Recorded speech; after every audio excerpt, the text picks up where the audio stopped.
फिर कहता है आप तंबाकू खाते हो, आप गुटखा खाते हो, आप पाउच खाते हो, आपसे निवेदन है ये समझ लीजिए कि आप मौत की सीढ़ी पर अपना पांव रखना प्रारंभ कर दिए हो और मौत की सीढ़ी पर पांव रखा और कभी भी कोई बड़ी बीमारी आपको किसी भी समय पर घेर सकती है। एक बात बहुत ध्यान से उतारना मेरे बेटा बेटियों से निवेदन, नवयुवक बच्चों से निवेदन, युवान बेटा बेटियों से निवेदन है, हम सुपारी खाते हैं या कोई सामान खाते हैं, बार बार हमारा गाल कटता जाता है, फिर ठीक होता है, फिर कटता है, फिर ठीक होता है, फिर कटता है, दांत में, जबड़े पर और गाल में झार झार सी पड़ने लगती है। धीरे धीरे धीरे धीरे 10 साल, 15 साल, 20 साल, 30 साल बाद वहां फिर घाव उत्पन्न होने लगता है। अच्छा, कई लोग कहते हैं कि पुराने लोग भी तो खाते थे, तो पुराने लोग ये तंबाकू या गुटखा नहीं खाते थे, पुराने लोग पान खाते थे, बीड़ा खाते थे।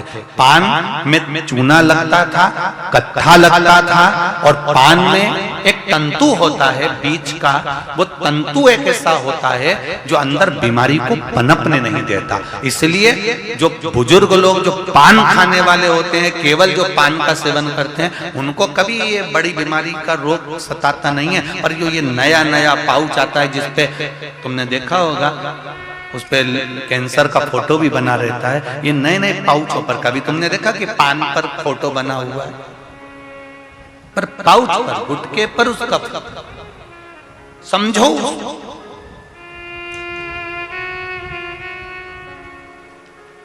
तो कौन से वृक्ष के नीचे पूजन करना है? जम के बोलिए जरा, जम के बोलो जरा। शमी वृक्ष के नीचे। रायपुर वालों को जो कथा मिली है बड़े ध्यान से सुनना, ये कथा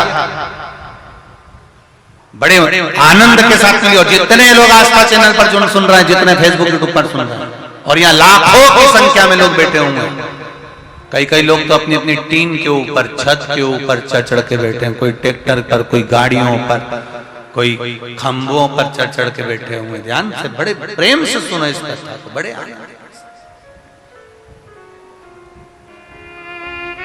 शमी पत्र का वृक्ष। इल्मागारू ने कहा, अब एक प्रश्न, एक संवाद और थोड़ा ध्यान में उतारिएगा। मान लो किसी कार्य के लिए जा रहे हो और वो कार्य में बार बार अटकल आ रही है, वो कार्य तुम्हारा होना चाहिए और तुम लगे हो कि मुझे ये चीज होगी, ये निश्चित है। मैंने 10 लोगों को बोल के रखा है, 10 लोगों के हाथ जोड़ के रखे, भैया मेरा काम कर देना, भैया मेरे काम, और वो कर ही नहीं रहे। आखिर कारण क्या है? उसके लिए भी शमी पत्र का प्रयोग किया जाता है। शमी पत्र को शिवलिंग पर चढ़ाकर, वही शमी पत्र को उतारकर अशोक सुंदरी वाली जगह पर चढ़ाकर फिर आप अपने कार्य के लिए चले जाइए। श्री शिवाय नमस्तुभ्यम बोलकर 1 लोटा जल चढ़ाकर जाइए, शिव संभाल लेता है। वो शमी पत्र की बात। और शमी के वृक्ष ने क्या कृपा करी, अभी ये छत्तीसगढ़ की ये कथा कर रही है, ये धान के कटोरे की ये कथा वर्णन कर रही है। इल्मागारू लक्ष्मण भट्ट जी की धर्म पत्नी, जगत गुरु श्रीमद वल्लभाचार्य जी की माता इल्मागारू शमी के पेड़ से टिक कर बैठ। वृक्ष देखिए, शमी का वृक्ष, शमी के वृक्ष से इल्मागारू टिक कर बैठ गई और प्रसव पीड़ा बढ़ने लगी। लक्ष्मण भट्ट जी बोले, मैं क्या कर सकता हूं तेरे लिए? इल्मागारू कर रही है, मुझे कष्ट बहुत हो रहा है, स्वामी मुझे कष्ट हो रहा है, कृपा करो स्वामी मुझे कष्ट हो रहा है। इल्मागारू चिल्ला रही है, लक्ष्मण भट्ट जी आंख से आंसू बहा रहे हैं। सबको पुकारा, उस घने वन में, उस चंपा वन में कौन मिलेगा, कौन प्राप्त?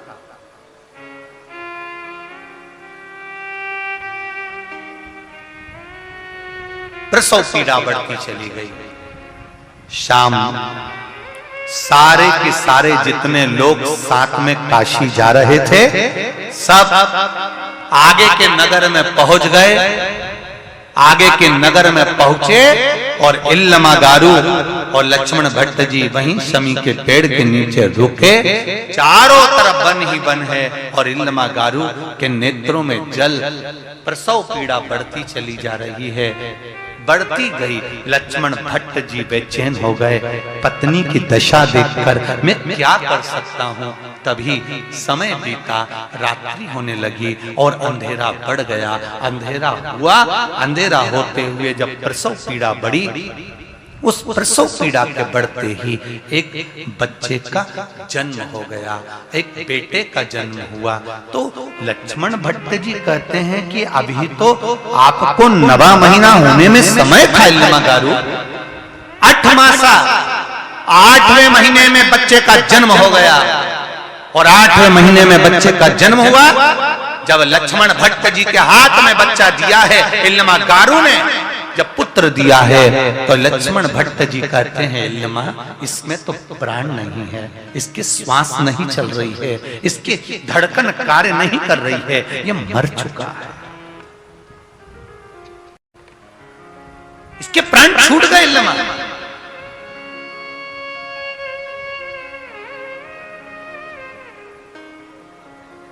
जरा विचार करिएगा, बहुत ध्यान देना इस कथा पर। दुनिया के लोग कहते हैं कि हमें बहुत कष्ट है।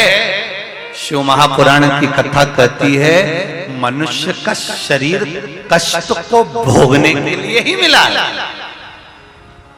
कौन सुखी संसार में, कौन सुखी?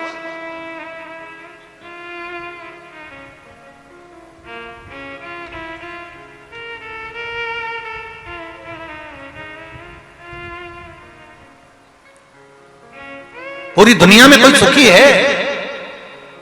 अरे व्यक्ति अगर विद्वान हो जाता है तो अहंकार समाहित हो जाता है, विद्वत्ता आ गई, अभिमान आ गया। और सोचिए, अगर मान लो व्यक्ति एक पद प्राप्त कर लेता है कि साहब इसने यहाँ विजय प्राप्त करी और विजय प्राप्त करी तो ये पद इसको मिल गया। वो पद पाने के बाद वो सोचता है कि अब मुझे एक और दूसरा पद मिल गया। फिर वो सोचता है कि मैं कहीं इस मंत्र पद पर बैठ जाऊं। फिर मंत्री पद से सोचता है कि साहब मैं ये बन जाऊं। फिर वो बनते बनते उसने सोचा साहब मैं ये बन जाऊं। भगवान कहते हैं कुछ बनने की जरूरत नहीं है, अच्छे इंसान बन जाओ तो आप खुद ही अच्छे बन जाओगे, ये निश्चित है।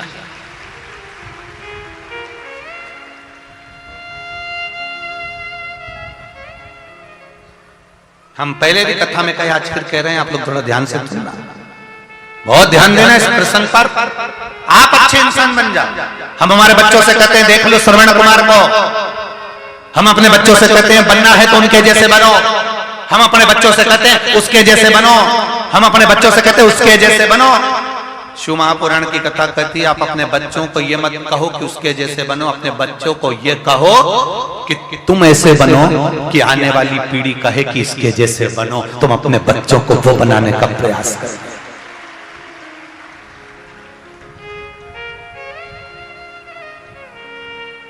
आप अपना कर्म करे जाओ, आप अपने कर्म की ओर अग्रणी होते चले जाओ।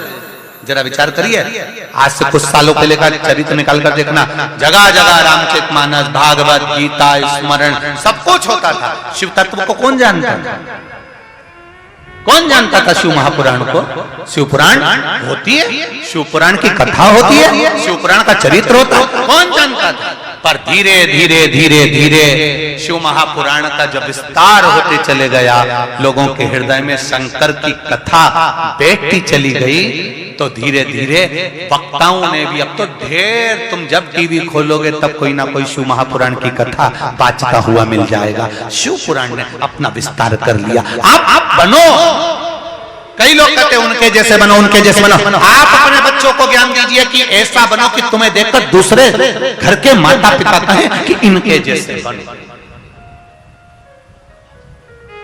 अपने बच्चों को ज्ञान उपदेश दो।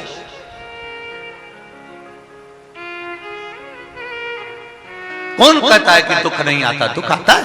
भगवान जगत गुरु श्रीमद वल्लभाचार्य जी की माता इल्लमा गारू के जीवन में भी दुख आया, श्री लक्ष्मण भट्ट जी के जीवन में भी दुख आया। ऐसा कोई मानव का शरीर बताओ जिसके सम्मुख में दुख नहीं आया? भगवान राम अगर पृथ्वी पर प्रकटे तो उनको भी दुख आया, भगवान कृष्ण पृथ्वी पर आए तो उनको भी दुख आया। ऐसा कोई बता दो जीवन में जिसको दुख नहीं मिला हो। दुख तो आता, पर दुख आएगा जाएगा। बस एक काम करते रहना है कि दुख की घड़ी में भी हमें शिव को नहीं भूलना है। शंकर के द्वार जाते रहो, शंकर भगवान पर बिना छल के, बिना कपट के, बिना अहंकार के, निष्कपट भाव। हमें एक लोटा जल ये देखकर नहीं चढ़ाना कि दुनिया के लोग हमको देख रहे हैं। हम मंदिर में गए तो पड़ोसन देख रही है, वो हमको देख रही है, हम किस तरह से चढ़ा। नहीं नहीं नहीं, आप तो अड़भंग होकर आपके मन से जैसे आप शिव जी की आराधना करते हो वैसे चढ़ाओ। आप तो एक लोटा भर के ले गए। कई लोग कहेंगे बताओ, अरे कहीं कंगी मंगी तो करी आती, कहीं कपड़ा वपड़ा अच्छा पहनी आती, तो कह दो भगवान हमारा कपड़ा नहीं देखता, भगवान तो हमारा, अरे बोलो जम के, दिल देखता। शिवजी कपड़े से कभी प्रसन्न नहीं होते, शिवजी तो अपने हृदय से प्रसन्न होते हैं। निर्मल मन सो मोहि, आप निर्मल मन रखिए, भाव शुद्ध रखिए, चित्त शुद्ध रखिए, हृदय शुद्ध रखिए, मिलेगा।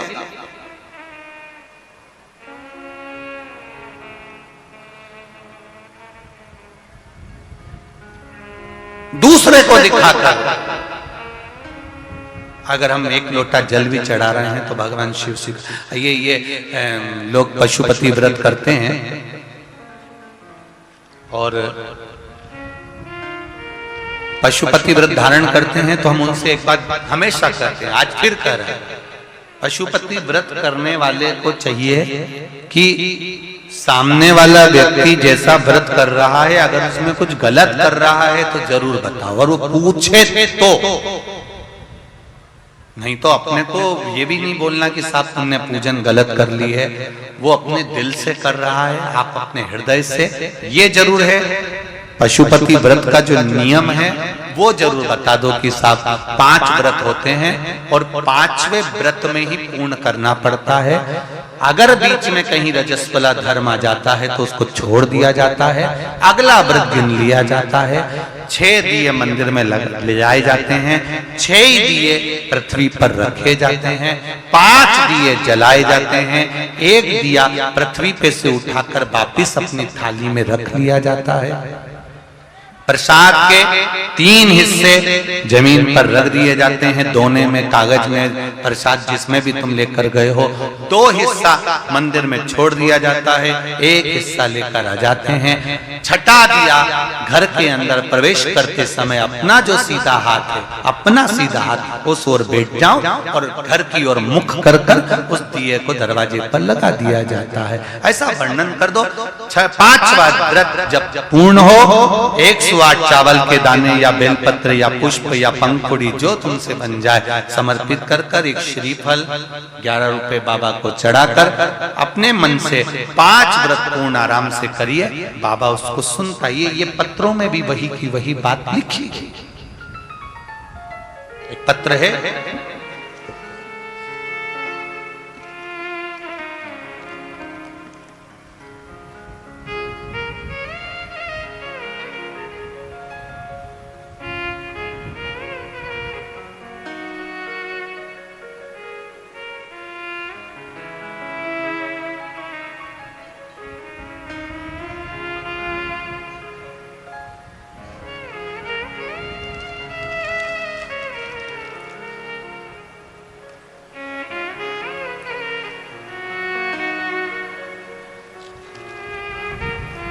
मैं रुक्मणी अशोक साहू, जिला जांजगीर चांपा, गांव जामड़ी की रहने वाली हूं।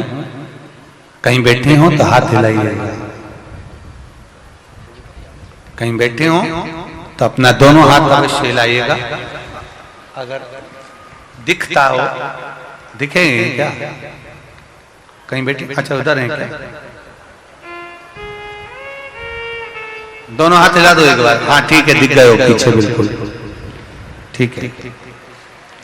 मैं रुक्मणी अशोक साहू, जिला जांजगीर चांपा गांव जमड़ी की रहने वाली हूँ। गुरुजी, मेरे भोले भंडारी की कृपा दया का क्या बखान करूं, जो मैंने मांगा सब दिया बाबा ने। मेरा 3 साल 8 महीने का बेटा है, जिसका फोटो मैंने लगाया है पत्र के अंदर। ये फोटो लगा है, 2 फोटो लगाए हैं, एक उसकी बीमारी का और एक उसका स्वयं का। 3 साल 8 महीने का बेटा है। अभी उसके शरीर में बहुत ज्यादा पिजुल पित्त की बीमारी हो गई थी। सारे डॉक्टरों का, पूरे छत्तीसगढ़ का भी और मध्य प्रदेश में जाकर वहां भी और गुजरात में भी इलाज करवाया, पर आराम नहीं लगा। उसके शरीर में खुजली लगातार रहती थी। गुरुदेव सारी दवाई औषधि सब दे चुके थे, हाई लेवल की भी गोली, उसको लास्ट स्टेज तक भी दवाइयां दी गई, पर उसको आराम नहीं लगा। तब एक बार टीवी पर आपकी कथा आ रही थी और उस कथा को श्रवण किया और बाबा की कृपा से आपने जो बेलपत्र और 1 लोटे जल का प्रयोग बताया था वह करना प्रारंभ किया और शिव जी की कृपा से आज मेरा बच्चा एकदम ठीक हो गया है। मैं बाबा को धोख लगाने, ये पत्र में फोटो भी भेजा, 2 फोटो लगाए हैं, एक उसके शरीर पर जो रोग हुआ उसका और एक श्री शिवाय। शिव कृपा होती ही ऐसे, आप दिल से कहो उसको, दिल से सुनेगा। शंभु शरण मांगू घड़ी रे घड़ी, दुख काटो दया करी ने दर्शन। आप दिल से कहो, वो दिल से सुनता। भाव से कहो, भाव से सुने। एक पत्र और आया,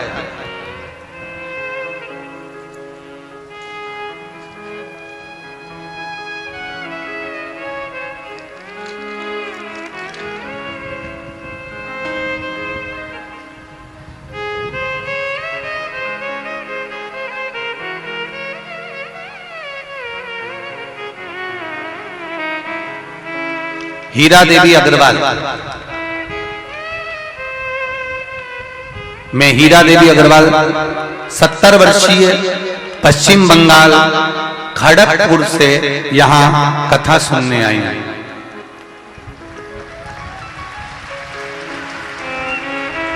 कहीं बैठी हूं, हीरा देवी अग्रवाल 70 वर्षीय हैं, पश्चिम बंगाल खड़गपुर से यहां आई हैं। कहीं बैठी हो तो हाथ हिलाइए। उधर है क्या? हाथ हिलाइए एक बार। श्री शिवाय नमस्तुभ्यम। ठीक है, दिख गए हो, दिख गए हो, ठीक है। श्री शिवाय नमस्तुभ्यम। मैं हीरा देवी अग्रवाल 70 वर्षीय, पश्चिम बंगाल खड़गपुर से यहाँ रायपुर में कथा सुनने आई हूँ। कोटि कोटि प्रणाम, कुबेरेश्वर बाबा को नमन। बाबा कुबेरेश्वर के रुद्राक्ष का क्या महत्व है मैं बताना चाहूंगी। मेरा और मेरा परिवार अप्रैल माह में कुबेरेश्वर धाम दर्शन के लिए आए थे, परंतु अत्यधिक भीड़ के कारण, गर्मी के कारण दर्शन प्राप्त नहीं हो पाए। तो हम आशा लेकर उज्जैन महाकाल के दर्शन के लिए पहुंच गए, वापिस आए। हमारी ट्रेन का समय भी हो चल रहा था। घुटने में इतना दर्द था, कमर में इतना दर्द था कि घुटना बदलने के लिए डॉक्टर ने आज्ञा करी थी, पर कह दिया था एक रुद्राक्ष की आशा लेकर गए थे और इतनी भीड़ में बाबा की कृपा से एक रुद्राक्ष मिला और उस रुद्राक्ष का पानी पीना चालू करा। शिव कृपा से आज मेरे घुटनों का दर्द बंद हो गया और कमर दर्द बंद हो गया। मैं जमीन पर बैठकर शिव महापुराण की कथा सुन रही हूँ। हीरा देवी अग्रवाल 70 वर्षीय, पश्चिम बंगाल खड़गपुर से हैं। बहुत बहुत साधुवाद हीरा बहन आपको। श्री शिवाय नमस्तुभ्यम। बैठिए। ये शिव कृपा। आप शिव की आराधना, शिव की भक्ति, शंकर का अनुमोदन, शिव जी का स्मरण निरंतर। फिर निवेदन करूंगा, सारी समस्या का हल, कोई जीवन में तकलीफ आए, कष्ट आए, रोग आए, बीमारी आए, दुख आए, घर में से एक लोटा पानी भरो, सीधे शिव जी के मंदिर पहुंच जाओ। दिल से, मन में अगर अच्छा भी ना लगे तो थोड़ी देर शिव जी के मंदिर में बैठो, लोटा भर के जल धीरे धीरे महादेव को चढ़ाओ और अपने हृदय की बात शिव जी से कहते जाओ। शिव जी से मैंने तेरे ही भरोसे, ओ बाबा तेरे ही भरोसे, हवा बिच उड़ती जावांगी, बाबा डोर हल तो छठी ना में कटी जावांगी, भोले मेरी बदन, शंभो में तेरी वतन, हवा बिच उड़ती जावांगी, बाबा डोर हथो छठी नामे कटी जावांगी। शिव कृपा है, भगवान शंकर की दान। इल्लमागारू के माता इल्लमागारू के गर्भ से बालक ने जन्म लिया, लक्ष्मण भट्ट जी के हाथ में आया। बालक जब हाथ में आया तो देखा तो इसकी श्वासें नहीं है, इसकी धड़कन नहीं है, इसकी श्वास नहीं चल रही है, ये लगता है कि मर चुका है, इसमें प्राण नहीं है, मर गया।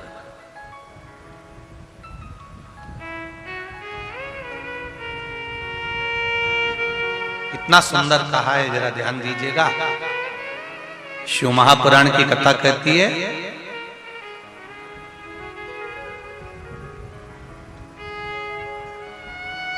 जन्म के बच्चा जब जन्म लेता है, जन्म के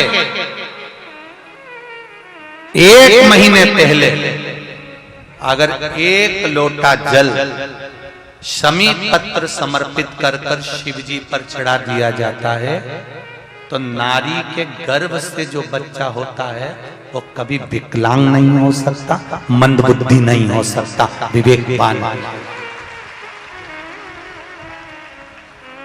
शरीर कष्टवान बच्चा जन्म नहीं ले सकता। और यदि शिव मंदिर नहीं है नजदीक में, शंकर का मंदिर भी नहीं है नजदीक में, तो शमी के पेड़ के नीचे 1 लोटा जल चढ़ाकर उसका भी स्मरण किया। शमी के वृक्ष की महत्वता ये चंपावन की भूमि कर रही है, रायपुर छत्तीसगढ़ की ये पावन धरा कर रही है। ये शमी वृक्ष की महत्वता दिखा।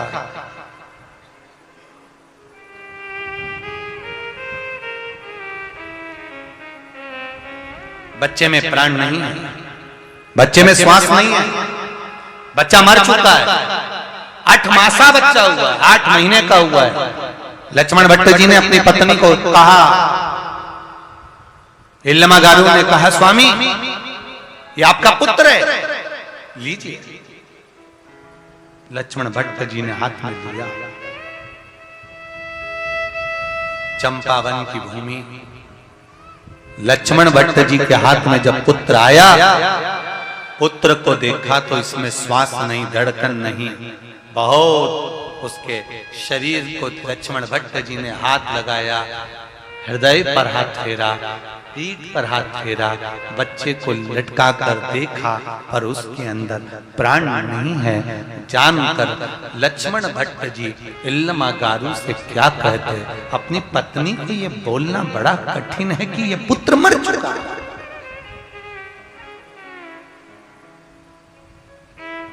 इतना कठिन। द्रौपदी के 5 सोते हुए पुत्र को जब मार दिया गया, 5 सोते हुए पुत्र जब द्रौपदी के मर गए और 5 सोते हुए पुत्र को जब मारा गया,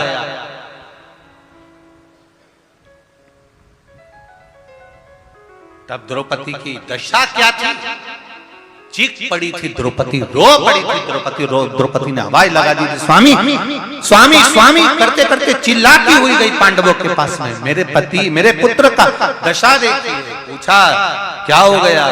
अश्वत्थामा सोते पुत्रों का वध, आंखों में जल जाता। एक माँ के सामने उसके पुत्र की अगर गति होती है तो माँ का हृदय कछोड़ जाता है। ये कोरोना महामारी में, ये कोरोना महामारी के अंतर्गत जब जवान जवान युवान युवान बच्चे प्राणों को त्याग रहे थे, तब बुजुर्ग घर के आंख में आंसू भरकर रो रहे थे कि इनकी मृत्यु की जगह हमारी हो जाती, कम से कम मेरा बेटा तो रह जाता। पर जो लिखा ललाट पर उसको कौन टाल सकता? जो ललाट का लिखा हुआ है उसे कौन टाला है? कौन टाल सकता? महाराज रो रही है, लमागारू को कौन कहे कि तुम्हारा पुत्र नहीं है, मर चुका है। लक्ष्मण भट्ट ने विचार करा, लक्ष्मण भट्ट जी ने जब देखा तब लक्ष्मण भट्ट जी ने अपनी पत्नी को समझाया कि इस पुत्र को इसी शमी के पेड़ के नीचे छोड़ना पड़ेगा। तब लमागारू ने पूछा, स्वामी कारण क्या है जो मेरा बेटा जन्म लिया है और उसको इस शमी के पेड़ के नीचे छोड़ना पड़ेगा? क्या कहा? इस बालक में प्राण नहीं, रो पड़ी लमागारू, रो रही। बहुत ध्यान दीजिएगा साहब, मृत्यु लोक में जन्म हुआ है तो जन्म से लेकर मृत्यु की सैया पर सोने तक व्यक्ति को रोना तो पड़ता ही है, निश्चित है। रामचरितमानस में भी लिखा है, माता कौशल्या जी ने राम जी को देखा और राम जी से कहा, माता भूमि बोली सोमति डोली तजहु तात, यह रूपा की जैसी सुलीला अति प्रिय शीला, यह सुख परम अनुपा सुनी बचन सुजाना। आगे क्या है? रोदन ठाना। माता बोल रही है राम जी से कि रो। राम जी कहते हैं, मां मैं भगवान। राम जी कह रहे हैं मैं विष्णु हूं, नारायण हूं, और आप कह रही हो कि मैं रो। माता कौशल्या जी ने कहा, मृत्यु लोक में जन्म लिया है तो रोना तो पड़ेगा। कौशल्या जी ने राम जी को जन्म के समय रुलाया था, इसलिए आज भी हॉस्पिटल में बच्चा जब जन्म लेता है तो उसको डॉक्टर सिस्टर उल्टा लटका के थप मार के चिमटा खोड़ के रुलाते हैं। आज से रोएगा तो मरेगा, तब तक रोएगा। रो, ये रोना तो पड़ेगा। अगर मृत्यु लोक पर आयो ना, पृथ्वी पर जन्म लिया तो रोना तो पड़ेगा। तुम लोग ये मत सोचना कि अपन कथा सुनेंगे तो हो सकता है कि दुख कटेगा।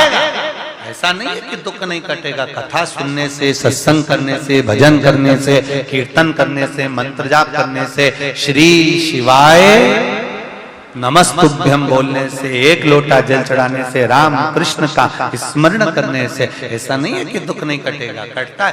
भजन करने से ही तो हमारा दुख कटता है। भगवान शिव से प्रार्थना, लमागारू के गर्भस्थ कष्ट होने पर जो बालक हुआ, प्राण छूट गए। शमी के वृक्ष के नीचे उसको रख दिया गया, एक कपड़े में लपेट कर रखा, पत्ते डाल दिए गए। शमी के पत्ते उस बच्चे पर डाले गए और डालने के बाद में वहां से लमागारू और लक्ष्मण भट्ट स्वामी चल दिए। देखिए, दूसरे गांव में जाकर निवास किया। बस वहां पर पहुंचे ही थे, समय आया, विचार करा कि चलें।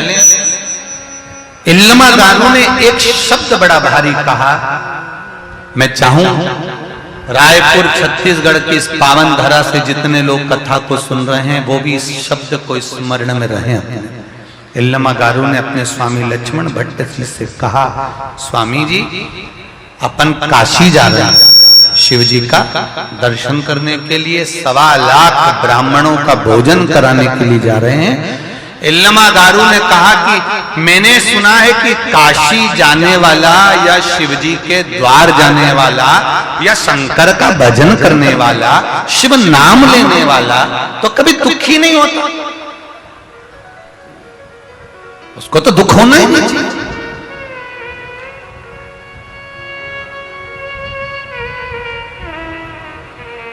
भगवान का नाम जाप करने वाला क्यों? ये पत्र में आया है, देखिए एक पत्र लिखा किसी ने, उस पत्र में लिखा है,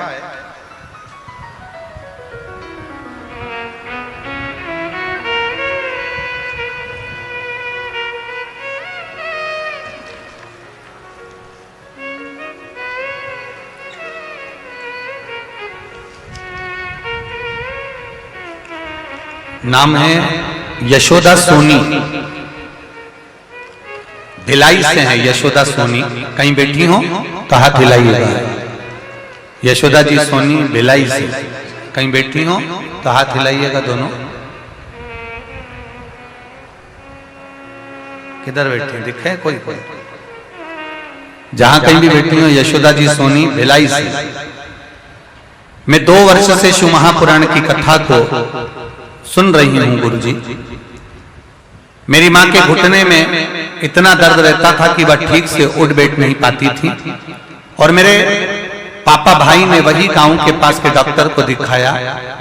जब वहां से भी आराम नहीं लगा तब हमारे बड़े शहर में लाकर दिखाया, वहां भी आराम नहीं लगा। फिर डॉक्टरों ने उसका चेकअप करा तो बताया कि घुटने के हड्डियों के डॉक्टर को जब दिखाया तो कहा गया कि वहां घुटने में एक गठान हो गया है, उस गठान को निकालना पड़ेगा। फिर डॉक्टर ने तुरंत भर्ती होने के लिए बोल दिया। फिर मेरे पापा ने उनको वापस घर ला लिए, और फिर मेरी माँ ने सारी बातें मुझे बताई। फिर आपने जो पीपल के पत्ते और बेलपत्र का उपाय बताया था वो हमने करना प्रारंभ करा। शिव जी को 1 लोटा जल चढ़ाकर बेलपत्री का पत्ता शंकर भगवान पे से लाकर उनको खिलाया, और पानी भी पिलाना चालू करा। दूसरी बार उसी हॉस्पिटल में पुनः जांच करवाने के लिए लेकर गए तो डॉक्टर ने कहा जो इनको पहले गठान थी वो गठान अपने आप गल चुकी है और अब इनको आराम है, अब ये नीचे भी बैठ सकती हैं, चल सकती हैं। मैं बाबा को यहाँ पर भिलाई से धोख लगाने के लिए आई हूँ। मेरा नाम यशोदा सोनी, भिलाई की रहवासी हूँ। मेरा मोबाइल नंबर भी लिख कर दे रही हूँ। शिव की कृपा कैसी होती है मैं सबको वर्णन करना चाहती हूँ कि देव अधिदेव महादेव पर करा गया भरोसा कभी टूटता नहीं है। ऐसा है मेरा शिव कृपा, शिव की उदार। तेरी कृपा बिना न हिले एक भी, लेते हैं श्वास तेरी कृपा से तनु। बखान क्या करूं मैं राखों के ढेर का, चपटी भभूत में खजाना क्या। शमी के वृक्ष के नीचे बालक को छोड़ दिया, शमी के पत्तों से ढक दिया। इल्लमागारू और लक्ष्मण भट्ट दोनों जाते हैं। इल्लमागारू ने कहा स्वामी काशी जा रहे हैं, और काशी जाते समय कई लोग, अभी आप लोग शिव महापुराण की कथा में आ रहे हो, मंदिर जाते हो शिव जी के, अगर ईमानदारी से बोलना, यदि मंदिर जाने पर भी तुमको अगर दुख रहेगा तो दुनिया तुम पर नहीं हंसेगी, दुनिया किस पे हंसे? बताओ, इतनी शंकर जी की भगत है, रोज लोटा भर के पानी चढ़ाने जाती है, रोज सियोर वाला महाराज की कथा सुनने बैठ जाती है, टीवी चालू करी और बैठ गई। इतनी शिव जी की भगत और इतना दुख। महाराज, हमारा कुछ न बिगड़ेगा, तुम्हारी शान जाएगी, पकड़ लो हाथ त्रिपुरारी, नहीं तो डूब जाए। महाराज, इतना दुख है। और अगर जल चढ़ाने पर भी, पूजन करने पर भी, आराधना करने पर भी, भक्ति करने पर भी, स्मरण करने पर भी अगर तुम्हारा काम नहीं हुआ तो दुनिया, शिव जी, भोलेनाथ जी, दुनिया आपसे कहेगी कि मैं शंकर का भजन करती हूँ, शंकर का गुणगान करती हूँ, शंकर का स्मरण करती हूँ।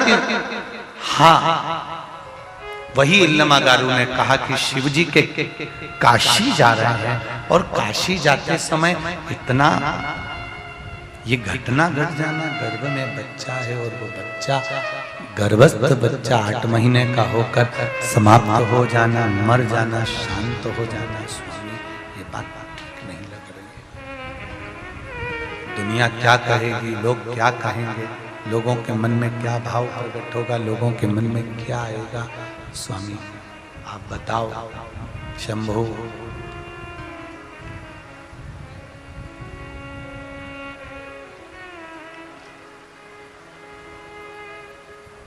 लोगों के मन में क्या भाव प्रकट होगा, लोग क्या कहेंगे। तब लक्ष्मण भट्ट जी ने कहा, तुम्हारा पुत्र मर चुका, जन्म मरण परण 3 शिव जी के हाथ में।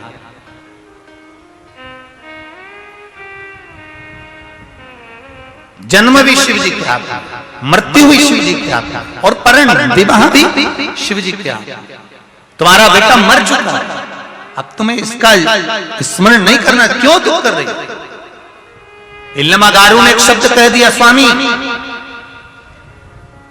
बेटा मरा, उसका दुख नहीं है, बेटा मरा दुख नहीं। दुख इस बात का है कि शंकर जी के मंदिर काशी जा रहे हैं, शिव जी को जल चढ़ाने जा रहे हैं, 1.25 लाख ब्राह्मण का भोजन कराने जा रहे हैं, और ऐसा शुभ कर्म करने पर अगर बेटा चले गया तो लोग मुझे नहीं कहेंगे, मेरा विश्वास कहीं टूट ना जाए, मेरा भरोसा ना टूटे, मेरा विश्वास ना टूटे। बस बात आती है।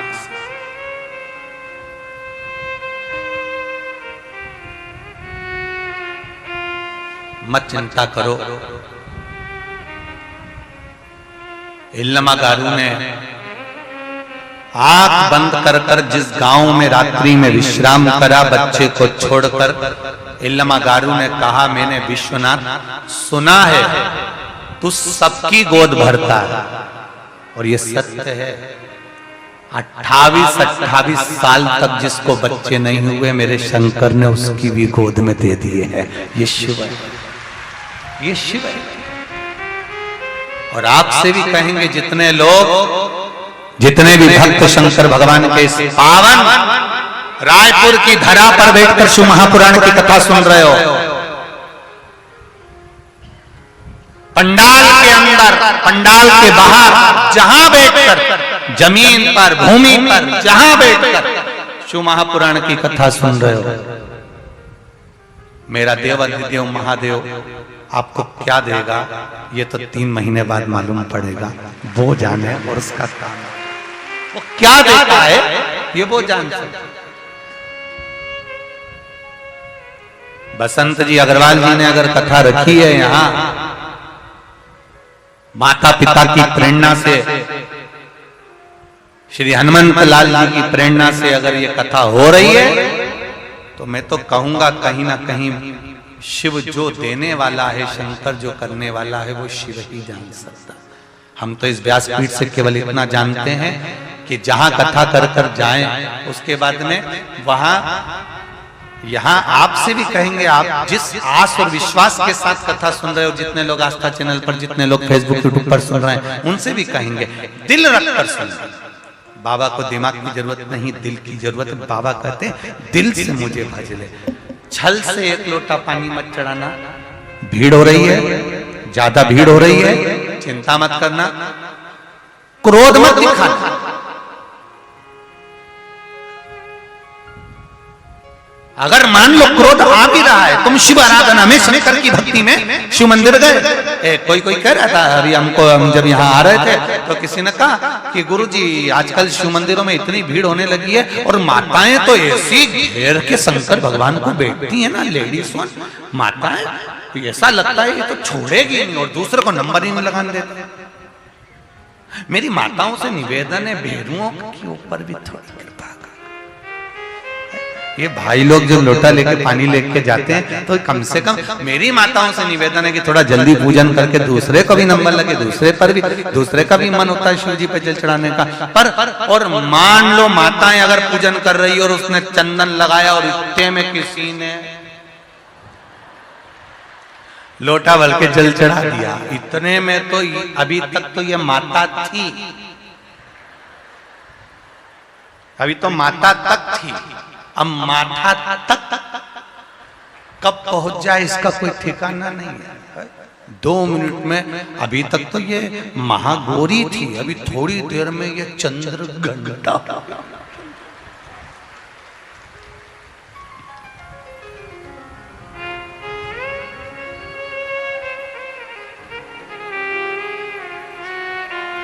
फिर तो पीछे खड़े लोग भी चिल्लाएंगे जम के, बोल बमलेश्वरी माता। पीछे से भी आवाज लगाएगी, पीछे से भी आवाज आने लगे। अब लोग क्या कहें महाराज, क्या कहें? इल्लमगारू ने भगवान शिव से प्रार्थना करी, बोले ना आप कृपा नहीं करेंगे तो कौन करेगा? दुनिया हंसेगी कि काशी जाते समय इसके गर्भ से बच्चा हुआ, अष्टमासा हुआ, 8 महीने का हुआ, मर गया। दुनिया हंसेगी, लोग कहकर कहेंगे कि काशी जा रही थी, मैं बच्चे को त्याग कर अपने पति के साथ परिवार के पास में चली भी जाऊंगी तो भी परिवार वाले टांग कसने में, ताना देने में, अपशब्द कहने में पीछे नहीं हटेंगे।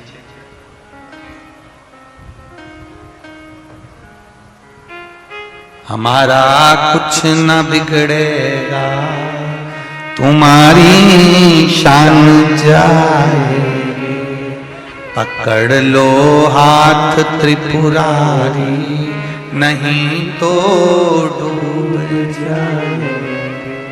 संभालो बोले।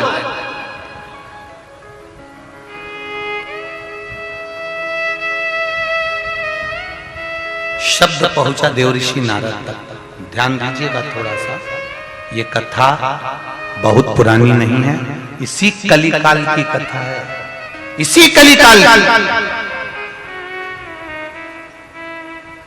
ये कथा पुरानी नहीं है, आप जरा ध्यान दीजिएगा। शब्द पहुंचा देवऋषि नारद के पास, एक चींटी भी पुकारती है तो भगवान के पास शब्द जाता है, एक छोटा सा माथे में रहने वाला जू भी पुकारता है तो शिव के पास शब्द जाता है, भगवान के पास। देवऋषि नारद के पास शब्द गया, देवऋषि नारद दौड़ते दौड़ते उसी समय पर देवाधिदेव महादेव के पास पहुंच गए। महादेव तो नेत्र बंद करके बैठे थे, पार्वती मैया पास में बैठी हुई थी। माता पार्वती जी शिव मंदिर में इसलिए रहती हैं क्योंकि शंकर भगवान तो नेत्र बंद करके बैठे रहते हैं, तो जो भी आए कम से कम शंकर भगवान किसी को नहीं देखे तो पार्वती जी तो देख ले।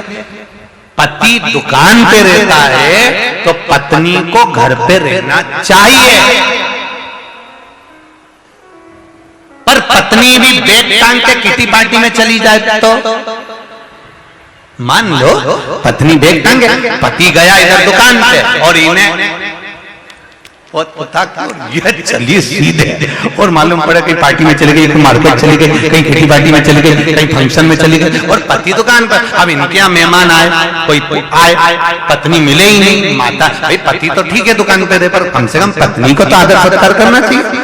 तो शिव जी के मंदिर में पार्वती जी का काम क्या है? पार्वती जी हाथ जोड़ के बैठी रहती हैं शंकर जी के मंदिर में, बिल्कुल ऐसे कैसी, बस सिर पे पल्लू डला होता है और पार्वती मैया हाथ जोड़ के बैठी रहती हैं और ये देखती रहती हैं कौन कौन आया। पार्वती जी के नेत्र बंद नहीं रहते शिव जी के मंदिर में, पार्वती जी के नेत्र खुले होते हैं। शंकर जी के नेत्र भले बंद रहे, शंकर जी भले आराम से बैठे रहे, पर पार्वती मैया सबको देखती रहती है कौन आया। घर में जो माता होती है ना, बुजुर्ग वो यही देखती रहती है कमला कहां जा रही है, बिमला बाई के छोरे के यहाँ क्या हुआ। वो दरवाजे पे बैठ के पूरा गणित लेती रहती है कि कौन गया, कौन आया, कौन क्या करे, कौन क्या नहीं करे। वो देख, अब कल की बात, कल हम आए शाम को, इतनी भीड़ पूरी रोड पे, ना जाने कहां से आ गए तुम इतने सारे भगवान, इतनी भीड़।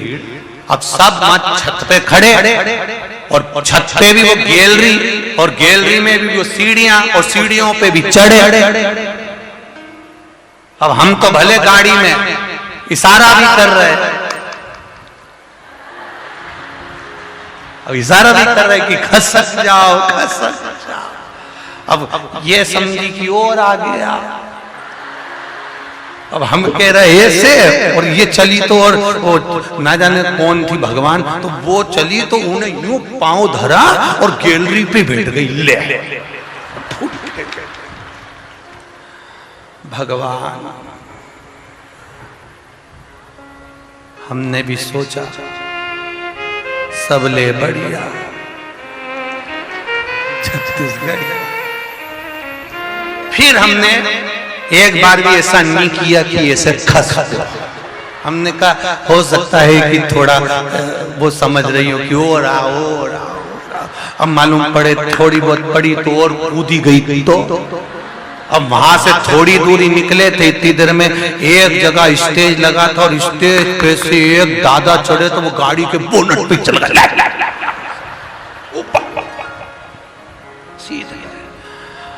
हमने मन में सोचा भगवान की कृपा हुई, वो तो रह गई पर ये चढ़ गए। अब हमने बसंत भैया से बोला, हमने कहा बसंत जी हम नीचे बैठ जाए, गुरु जी थोड़ी देर और खड़े रहो। हमने कहा बसंत भैया या तो गाड़ी बचने वाली है या गुरु जी बचने वाला, ये करने वाला।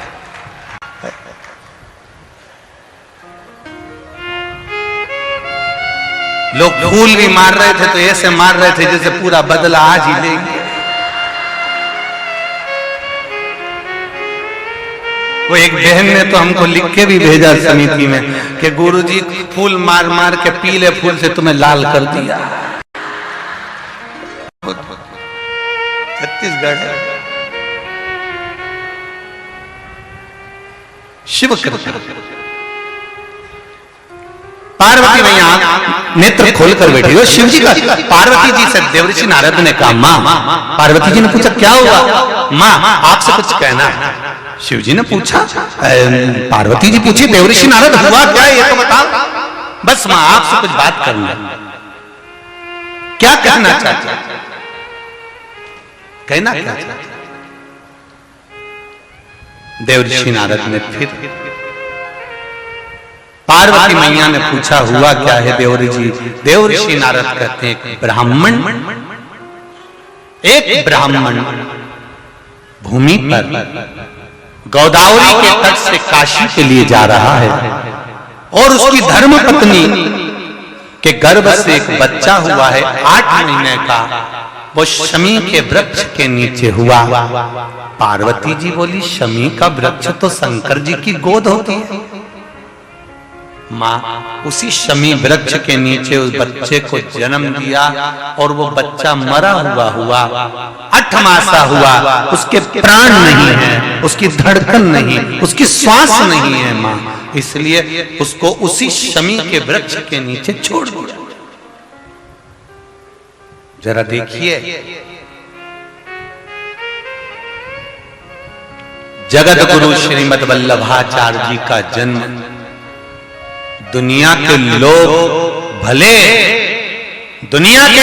भेद करें कि ये राम वाले, ये कृष्ण वाले, ये शिव वाले, पर मेरे देवताओं के मन में कभी भेद नहीं होता। ब्रह्मा, विष्णु और महेश सब एक हैं, सब एक, कोई अलग नहीं। ये दुनिया के लोगों ने भेद कर दिया, ये ब्राह्मण, ये क्षत्रिय, ये वैश्य है, ये शूद्र है।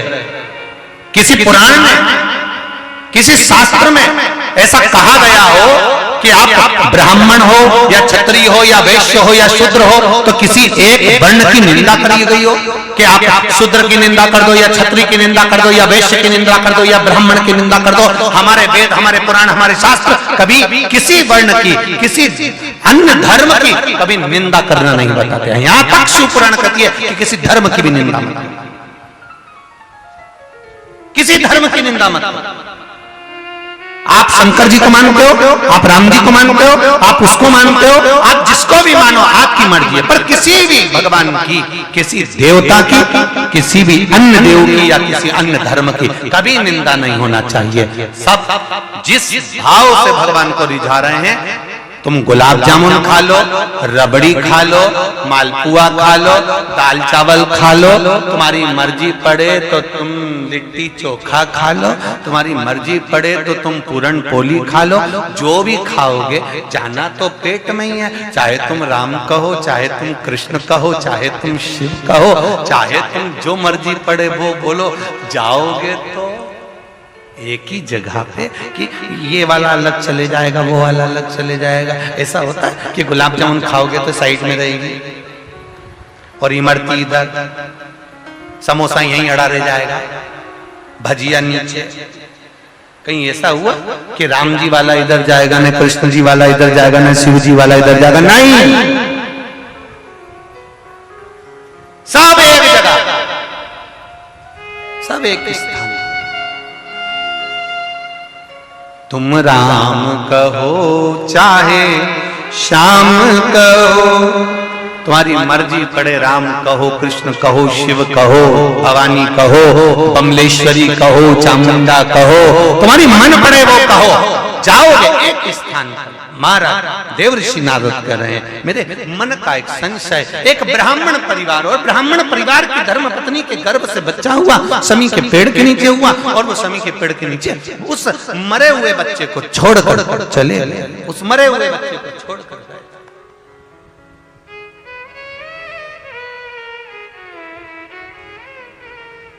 देखिए जरा, पार्वती जी ने पूछा वो ब्राह्मण है? हाँ, ब्राह्मण कर्म से वंचित तो नहीं है? नहीं, शिव आराधना में लगा होगा, भगवान की भक्ति। और यही शिव महापुराण की कथा कर रही है। देवराज नाम का ब्राह्मण कुल में जन्म लेकर भगवान की भक्ति नहीं कर पाया, चोरी कर धन लाया था, मंदिर के अंदर बैठ गया, शरीर में ताप पड़ा, बेलपत्री के वृक्ष के नीचे आकर बैठा, प्राण छूट गए। प्राण छूटे, भगवान शंकर के गण आए, उसको बंदी बनाकर ले जाने लगे, उसके भगवान शिव के धाम में लेकर जाने लगे नंदी पर बिठाकर। उस देवराज नाम के ब्राह्मण ने सोचा कि मैंने तो जीवन भर पाप करा, कपट करा, छल करा, बेईमानी करी, प्रपंच करा, फिर आखिर में मुझे कैलाश धाम कैसे मिल गया? तब मालूम पड़ा कि देवराज नाम के ब्राह्मण की माता शिवजी के मंदिर में जल चढ़ाने जाती थी। माता का चढ़ाया गया जल बेटे के भाग्य में आया, इसलिए इसको कैलाश धाम मिल गया। ये शिव। अब थोड़ा ध्यान देना, घर की जो माँ होती है ना, हमारा बहुओं से भी निवेदन है, अगर आपके